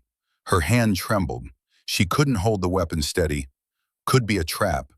Could be Taliban in stolen American gear. Could be death wearing a friendly face. The figures emerged through the rain. Tactical gear, American uniforms. But that meant nothing. Everything could be faked. She kept her weapon up, finger on the trigger, ready to shoot, ready to kill, ready to go down fighting if this was the end. Then one of them spoke, a voice she knew, a voice she trusted. "Thorne, it's Sullivan, it's Mac. We've got you. You're safe, you're going home." She lowered her pistol. Her arm dropped. She couldn't hold it up anymore, couldn't hold anything anymore. Her body had nothing left, nothing except will, nothing except the absolute refusal to quit. "Mac," she whispered. Her voice was barely audible, just breath, just sound. "About damn time." "Yeah, well," Sullivan grinned despite the situation, despite the rain and blood and death. Traffic was hell. Had to stop for coffee, you know how it is. Cortana tried to smile. Couldn't quite manage it. Her face didn't work right anymore. Sullivan knelt beside her. His grin faded as he assessed her injuries with practiced eyes, as he saw how bad it really was, how close to death she really was. "Jesus, Cortana, you look like hell warmed over." "Feel worse," she managed, "much worse." Sullivan keyed his radio. "Reaper, I have Valkyrie. She's alive. Critical condition but conscious. Extracting now." "But sir, she needs immediate medical. We're talking minutes, not hours." Blackwood's voice came through, tight, emotional, controlled but barely. "Roger that. Medevac is inbound. ETA 10 minutes. Get her to the LZ. Copy that, moving now. Sullivan looked at Cortana. Can you walk? She tried, pushed herself up. Her legs gave out immediately, collapsed. No strength, no function, nothing left. Not really, she admitted. Haven't been able to for the last click. Maybe more. Lost track. Then we carry you, Sullivan gestured to his team. Two operators moved forward immediately. Behind them, gunfire erupted. The Taliban had found them. The hunt continued. Contact rear. One of Sullivan's operators opened fire. Controlled bursts. Professional. Buying time. Go, Sullivan shouted. Move! Get her out of here! They lifted Cortana between them. Started running. Bullets snapped past. Close. Too close. One of the operators grunted. Hit somewhere. Shoulder maybe. Kept moving anyway. Training. Discipline. Brotherhood. Never leave anyone behind. Not ever. Not for anything. Cortana tried to help. Tried to move her legs. Tried to contribute. But her body had nothing. She was cargo now. Dead weight. The thing she had always feared becoming. The burden. I'm sorry, she whispered. I'm slowing you down. Leave me. Save yourselves. Shut up, Sullivan said firmly, fiercely. You never left us. We're not leaving you. That's not how this works. That's not who we are. They ran through the storm, through the mountain, through the darkness, carrying their sister, their friend, their legend, firing behind them when necessary, dragging a wounded operator when he fell, moving as a unit, as a team, as a family. Cortana faded in and out of consciousness, saw flashes, trees, rocks, sky, Sullivan's face, heard gunfire, explosions, voices shouting coordinates and ammunition counts, and medical updates and prayers. Then she heard something else, something beautiful, something from heaven, the deep, heavy thrum of rotor blades cutting through the storm, getting closer, getting louder, getting real. Her eyes opened, through the rain, through the darkness, through the pain and blood and exhaustion. She saw it descending through the clouds. A CH-47 Chinook helicopter. Twin rotors, armored hull, the most beautiful thing she had ever seen in her entire life. More beautiful than sunrises or artwork or any sight that had ever existed. Because it meant home. It meant safety. It meant life. The Chinook touched down. The ramp dropped. The crew chief waved them forward with urgent gestures. Hurry, move, now! They piled in, Sullivan and Cortana last. Bullets pinged off the armored hull, sparks, ricochets, but they were airborne, lifting off, rising above the storm, above the mountain, above death. The ramp closed. The world changed. Suddenly quiet, suddenly warm, suddenly safe. Cortana lay on a stretcher. A flight medic swarmed over her. IV lines, oxygen mask, warming blankets, rapid assessment, professional, efficient, saving her life with practiced hands. Sullivan sat beside her, held her hand, his own hands shaking, his face streaked with rain and tears he didn't bother hiding. You did it, he said quietly, his voice breaking. You survived. You made it. You're going home. Cortana's eyes were closed, but she heard him, understood him. She squeezed his hand weakly.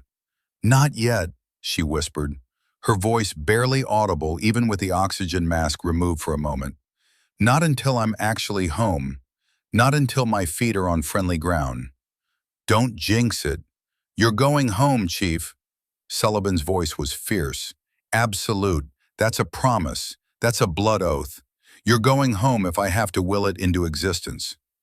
The helicopter raced through the storm, away from the mountains, away from the Taliban, away from death and darkness, and the place where she had nearly died, where she should have died, where everyone thought she had died.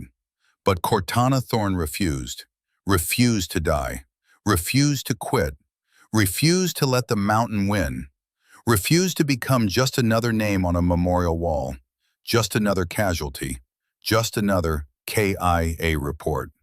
She had walked out of hell on broken legs, had fought her way out of the grave, had become something more than human, something the storm in the mountain had forged into legend.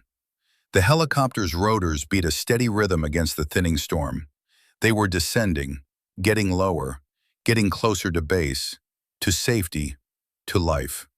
Inside the cabin, Cortana lay strapped to a stretcher, her face pale beneath layers of blood and dirt and exhaustion that went beyond physical into something spiritual. A Navy corpsman worked with focused intensity, 2 IV lines running, blood pressure cuff inflating and deflating. Oxygen saturation monitor clipped to her finger. "She's stable," the corpsman announced, looking up at Sullivan, at the other operators, at men who looked at Cortana like she was holy, like she was something miraculous. "Vitals are improving. Core temp is coming up. She's going to make it." Sullivan sat beside her, his hand gripping hers. Hadn't let go, wouldn't let go. His uniform soaked through with rain and blood and mud, some of it his, most of it hers, some of it from men who would never go home. The crew chief leaned over, shouted above the engine noise even though it wasn't necessary anymore. Quieter now, but habits die hard. 5 minutes to base. Sullivan nodded, looked down at Cortana. Her eyes were closed, her breathing steady, strong. The monitors showed a heartbeat that refused to quit, that had beaten through a collapsed mountain and a storm and injuries that should have killed her 3 times over. Forward operating base appeared through the clearing weather. The storm was breaking, dawn was coming. A new day, a day she would see, a day she had earned. The Chinook descended toward the landing pad. Medical personnel were waiting, a full trauma team, doctors, nurses, equipment, everything they had, everything she needed. The helicopter touched down, the ramp opened. Cold morning air rushed in, but it was different now. This cold was freedom. This cold was home. Sullivan helped guide Cortana's stretcher out. Colonel Garrison Blackwood was there, standing in the dawn light. He said nothing as they rushed her toward the medical facility, just walked beside her stretcher, his hand briefly touching her shoulder, a gesture that said everything words couldn't. "You came back. You survived. You kept your promise." Inside the medical facility, trauma doctors swarmed. Years of training and experience focused on one patient, on saving one life that had refused to end. Fractured radius and ulna, left arm, compound fracture, needs immediate surgery. 3 broken ribs, possible 4th. No pneumothorax, lungs are clear. Core temperature 93 degrees, moderate hypothermia, warming blankets, warm IV fluids. Blood pressure stabilizing, 110/70, getting better. Possible internal bleeding. "Get me an ultrasound now. I need to see what's happening inside." Multiple lacerations, possible infection. Start broad-spectrum antibiotics. Concussion, possible severe. CT scan as soon as we stabilize her. The doctors worked with controlled urgency, controlled chaos that was really precision masquerading as panic. They knew what they were doing, had done this 1,000 times, had saved lives when death seemed certain. Blackwood stood outside the treatment room, watching through the window, his fists clenched at his sides, his jaw tight. Sullivan approached quietly, stood beside him, both men silent, both men watching, both men praying in their own ways. "Sir," Sullivan said quietly, "we need to talk. About Cardinal, about the mole." Blackwood didn't turn, his eyes locked on Cortana, on the doctors working to save her. Later. "Sir, this can't wait. They knew everything. They knew we were coming. They knew exactly where she would be. This was planned. This was deliberate. Someone sold us out." Blackwood's jaw tightened visibly, muscles bunching. "I'm aware, Sergeant. Then you know someone on our side tried to kill her. tried to kill all of us, and they're still out there, still operational, still dangerous. I said I'm aware. Blackwood's voice was sharp, harsh, then softer. I'm aware, but right now my focus is on Chief Thorne, on making sure she survives. We'll deal with Cardinal after she's stable, after she's safe, after I know she's going to live. Sullivan nodded slowly, understanding, agreeing. Yes, sir. Blackwood finally turned, looked at Sullivan directly, met his eyes. You got her out. You brought her home. Thank you. That's inadequate, that's insufficient, but thank you. Sullivan shook his head, firmly. Absolutely. She got herself out, sir. She fought her way out. She refused to die. We just gave her a ride home. She did the impossible part. We did the easy part. Inside the treatment room, a doctor stepped back from Cortana's bedside, pulled down his surgical mask, looked toward the window where Blackwood and Sullivan stood watching. He gave a thumbs up, a simple gesture, universal. She's stable. She's going to make it. Blackwood exhaled, a long, slow breath he hadn't realized he was holding. His shoulders slumped slightly. Just for a moment, the weight lifting, the burden easing. But even as relief washed over him like a wave, another thought crystallized in his mind. Cold, hard, sharp as a blade. Someone had tried to kill her, had tried to kill his entire team, had sold them out, had betrayed them, and that someone was still out there, still breathing, still walking free. Not for long. Cortana woke to whiteness, clean walls, fluorescent lights, antiseptic smell, the steady beep of a heart monitor, the soft hiss of oxygen flowing through a nasal cannula. For a moment, she didn't know where she was, didn't know when she was, didn't know if she was alive or dead or somewhere in between. Then pain reminded her. Dull pain, manageable pain, medication-controlled pain. Her left arm immobilized in a proper cast now. White, clean, professional. Her ribs wrapped in proper bandages, medical grade, hospital quality. She was alive, impossibly, miraculously, stubbornly alive. A chair scraped beside her bed. She turned her head slowly, carefully, testing her range of motion. Garrison Blackwood sat there, his uniform rumpled, dark circles under his eyes like bruises. Unshaven, exhausted. He looked like he had aged 10 years in 2 days, like the weight of command had finally become visible on his face. Welcome back, he said quietly, his voice rough, unused. How do you feel? Cortana's throat was dry, desert dry. She swallowed, tried to speak. Her voice came out as a rasp, like I got hit by a mountain. Because I did. How long? 48 hours. You've been in and out. Surgery went well. Doctors say you'll make a full recovery, eventually. 6 months minimum, probably longer. But you'll be fine. You'll heal. She closed her eyes briefly, absorbed that. 6 months, half a year, an eternity in military time. Good. Then I can get back out there, back to work. Blackwood actually laughed, short, bitter, exhausted. Like hell you will. You're grounded for at least 8 months, probably longer. Doctor's orders, command orders, my orders. You're done, Thorne, for now. You're done. Cortana opened her eyes, met his gaze, saw the exhaustion there, the relief, the lingering fear. Cardinal, she said, the traitor. We can't wait 8 months. They'll disappear. They'll run. We'll lose them. Blackwood leaned forward, his elbows on his knees. I know. We've been working it. Counterintelligence has been investigating. They think they're close. They think they know who it is. She studied his face, saw the doubt there. You don't sound convinced. I'm not. Blackwood rubbed his face, exhaustion evident. Whoever Cardinal is, they're careful, smart, covered their tracks well. They've been doing this for months, maybe longer. This wasn't their first betrayal, just their biggest. Then we need to smoke them out, Force them to reveal themselves. Set a trap. You're in no condition.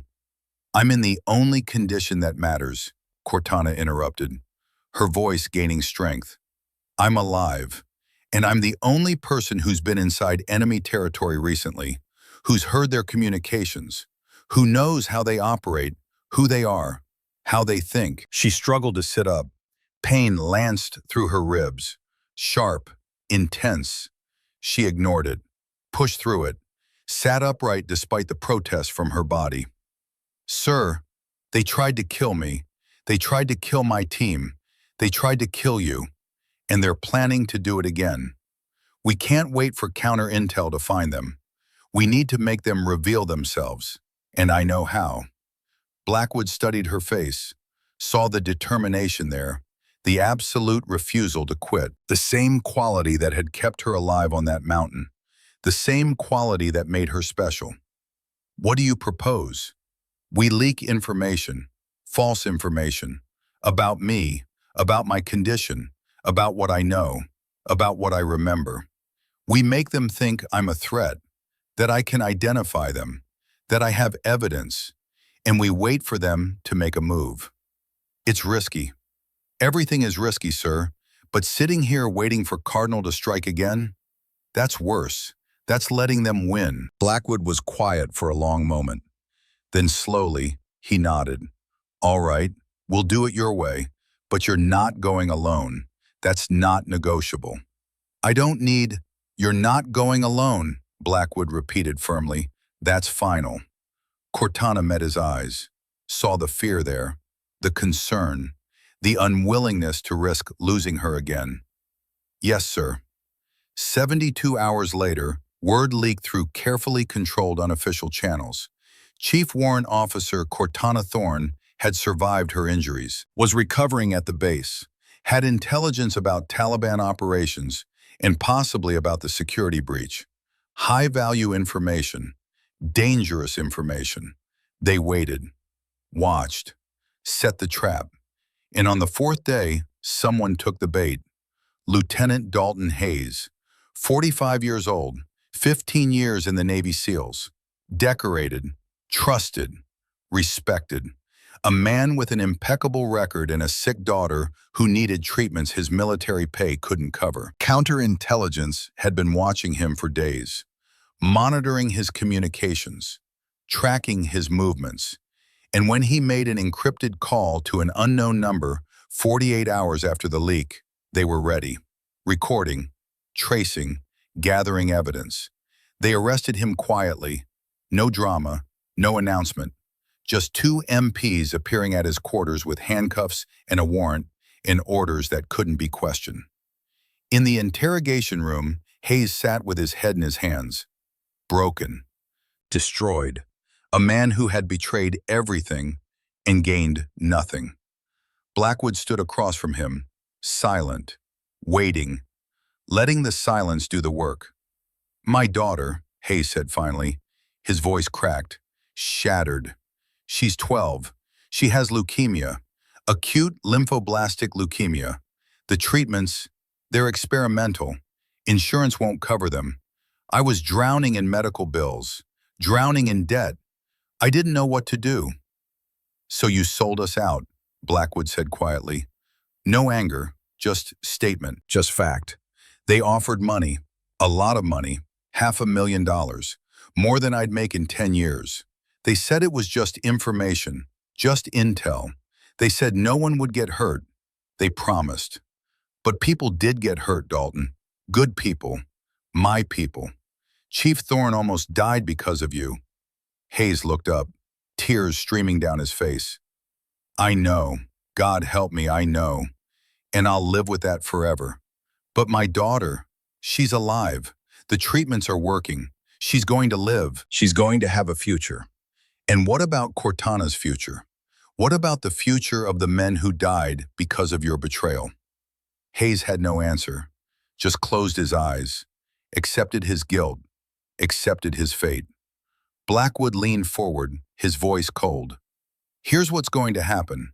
You're going to tell us everything, every contact, every piece of information you passed, every communication, every meeting, every detail.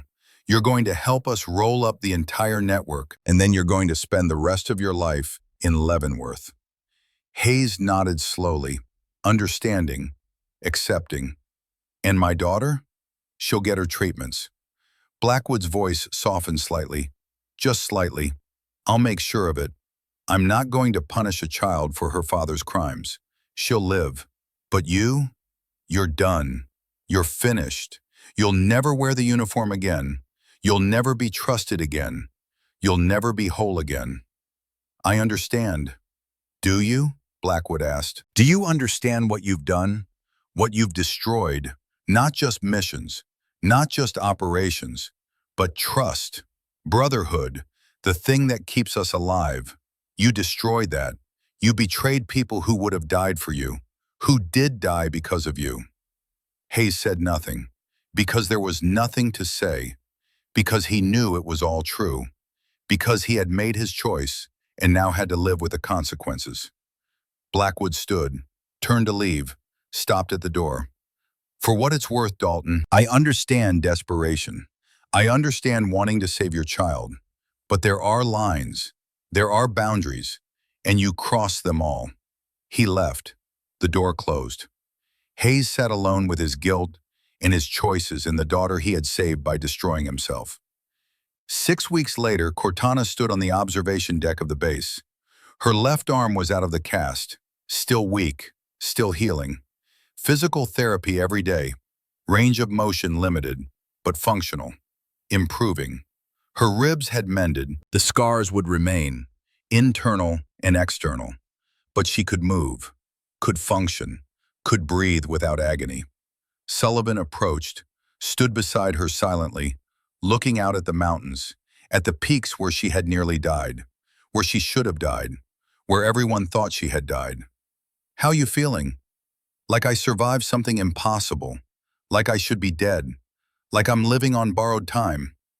You're not borrowing anything. You earned it. You fought for it. It's yours. Maybe. They stood in comfortable silence, brothers in arms, siblings in survival. What are you going to do now? Sullivan asked. When you're cleared for duty. Cortana was quiet for a long moment, then said, I don't know if I'm coming back. To the field. Sullivan turned, shocked. What? You're the best we have, the best there is. I'm 42 years old, Mac. I've been doing this for 22 years. I've been shot, blown up, nearly died a dozen times. And this time, I really did die. The ridge collapsed. I was dead. They wrote the report, and I came back. But next time, I might not be so lucky. So that's it? You just quit? Not quit. Transition. There are other ways to serve, other ways to make a difference. Training, teaching, passing on what I've learned, making sure the next generation is better than we were. Sullivan considered that, nodded slowly. You'd be good at that. Great at it, actually. The candidates would be terrified and inspired in equal measure. That's the idea. When? Few more months. Physical therapy, full recovery. Then we'll see. But I think it's time. Time to let someone else carry the weight. 8 months later, Naval Amphibious Base Coronado, California. The sun beat down on the training grounds. SEAL candidates struggled through Hell Week. The final test. The thing that separated SEALs from everyone else. Cold, exhausted, pushed beyond human limits. Discovering what they were made of. One candidate collapsed in the sand. A woman named Rachel Torres, Hispanic, 24 years old, former college athlete who had joined after her brother died in the Boston Marathon bombing. She lay there, hypothermia setting in, exhaustion complete. She was done, finished, ready to ring the bell, ready to quit. Boots approached, stopped beside her. Why did you join? Rachel opened her eyes, saw a woman standing over her, lean, scarred. Her left arm showed faint lines of healed fractures, surgical scars visible on tan skin. Her eyes were hard, but not unkind, knowing, but not cruel. My brother, Rachel whispered, her voice cracking. Boston Marathon bombing. He was 23. He was running his first marathon. He was, he was right there when the bomb went off. Then you don't quit, the woman said. Her voice was soft but absolute. Pain is temporary. Giving up lasts forever. Your brother doesn't get a second chance. You do. Don't waste it. Rachel looked at the woman more closely. Recognition dawned slowly. Then suddenly, "You're Valkyrie, Chief Warrant Officer Thorne." The woman smiled slightly, a small crack in the professional facade. "I'm Chief Thorne, and you're Rachel Torres, and you're going to finish this. Not for me, not for the Navy, for your brother, for everyone who doesn't get to try." She reached down, pulled something from her pocket, a trident pin, the symbol of the Navy SEALs, gold and worn. She placed it in Rachel's shaking hand. "Hold on to this. It's mine, from my first day as a SEAL. When you think you can't go on, when the cold is too much, when the pain is too great, when quitting seems reasonable, remember why you're here. Remember your brother. Remember that he would trade places with you in a heartbeat. Remember that pain is temporary, and keep moving. One step, then another, until you finish."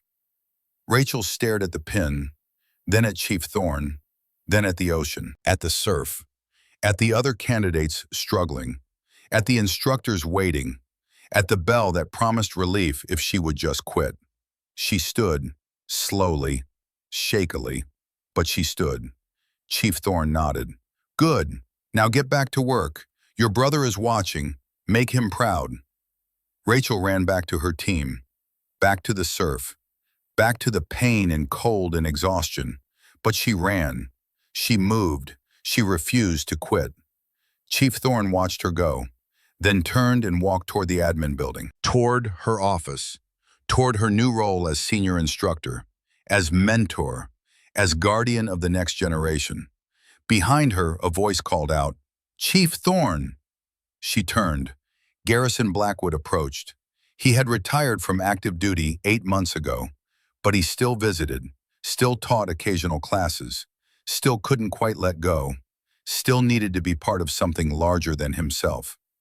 "Colonel," she said, though he wasn't a colonel anymore, just Garrison Blackwood, retired, civilian. But some titles stick, some ranks are permanent. "How's the new generation looking?" "Strong," she said. "Some will make it, most won't. But the ones who do will be ready, will be worthy, will be capable." "Like you were ready?" Cortana smiled, shook her head slightly. "I wasn't ready, sir. I was just too stubborn to quit, too stupid to know when I was beaten. That's not the same as ready."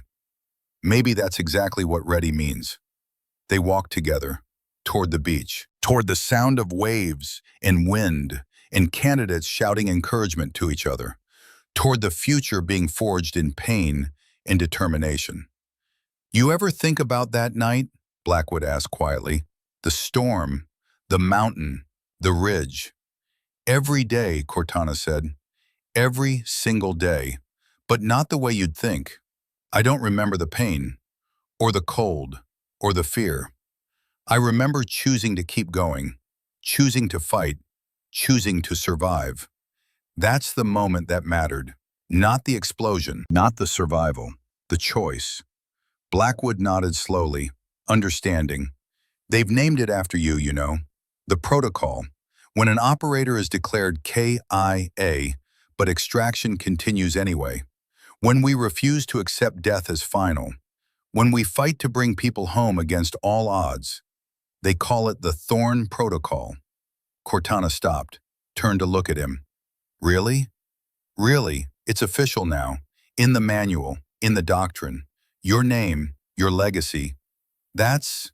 Cortana struggled for words. "That's strange. Being remembered for refusing to die. You're not being remembered for refusing to die." Blackwood's expression grew serious.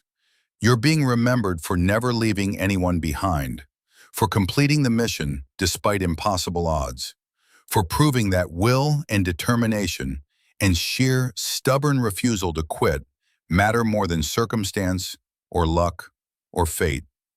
You're being remembered for showing us all what's possible. Cortana looked out at the ocean, at the candidates struggling in the surf, at the future generation of warriors being forged in the same fires that had forged her 22 years ago. I hope they remember that part, she said quietly. Not just that I survived, not just that I'm some legend or ghost story, but why I fought to survive, why I refused to quit, why I kept moving when everything said stop. They will, Blackwood said with certainty, because you're going to teach them. Every day, every class, every candidate who thinks they can't go on, you're going to show them what's possible, what's achievable, what lies on the other side of impossible. They stood in silence, watching the waves, watching the candidates, watching the sun move across the sky. Then Cortana said quietly, "You know what I realized? Out there on that mountain, in the darkness, in the pain? What? That they didn't declare me dead because I fell. They declared me dead because it was easier than believing someone could survive. It was easier than hope. But hope is the hardest thing we do.